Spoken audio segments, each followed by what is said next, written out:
Look at you. You used to be so cocky. You were going to go out and conquer the world. You once called me a warped, frustrated old man. What are you but a warped, frustrated young man? Miserable little clerk crawling in here on your hands and knees and begging for help. No securities, no stocks, no bonds, nothing but a miserable little $500 equity and a life insurance policy. You're worth more dead than alive. Everybody knows this movie as an uplifting, heartwarming holiday tale, but if you look at it again, a very different kind of picture emerges. It's a Wonderful Life is a dark, disturbing fable about greed, exploitation, misery, and disappointment. It takes place in a time of depression and war in a little town called Bedford Falls, which is always teetering on the brink of ruin and dissolution. The main character is a man named George Bailey, whose life is defined by rage, anger, disappointment, and who is driven to the very brink of self-destruction.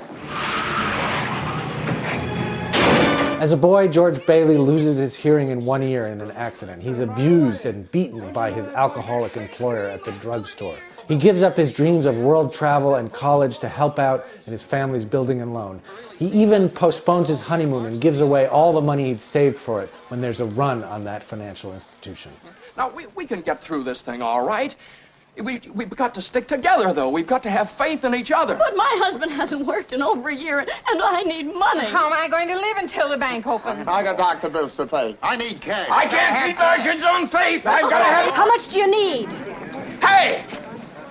I got $2,000. Here's $2,000. This will tide us over to the bank reopen. Even though George does marry the girl of his dreams, played by Donna Reed, they have more kids than they can handle, and they live in a broken down, dilapidated old house. Why do we have to live here in the first place and stay around this measly, crummy old town?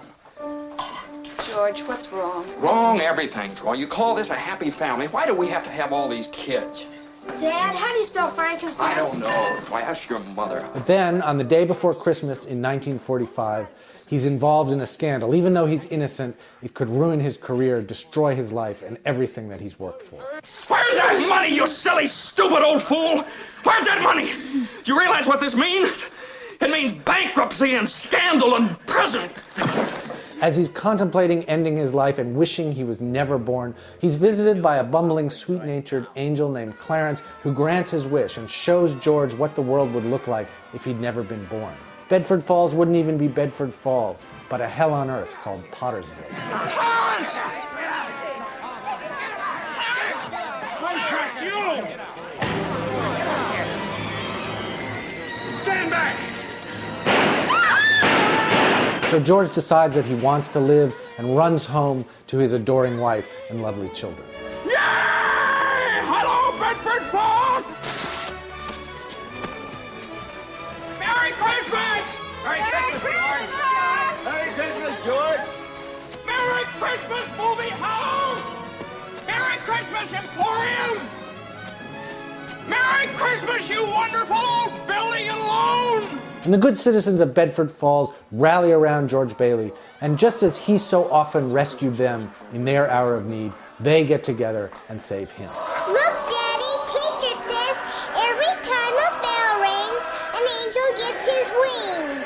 And this, I think, is the secret to this movie's enduring appeal. Every year around Christmas time, we can gather around the television and watch it with our friends and families and go visit a lovely place called Bedford Falls, a small American town where everyone looks out for one another. It's a welcome, if temporary, respite from the greed, exploitation, and meanness that we face every day here in Pottersville.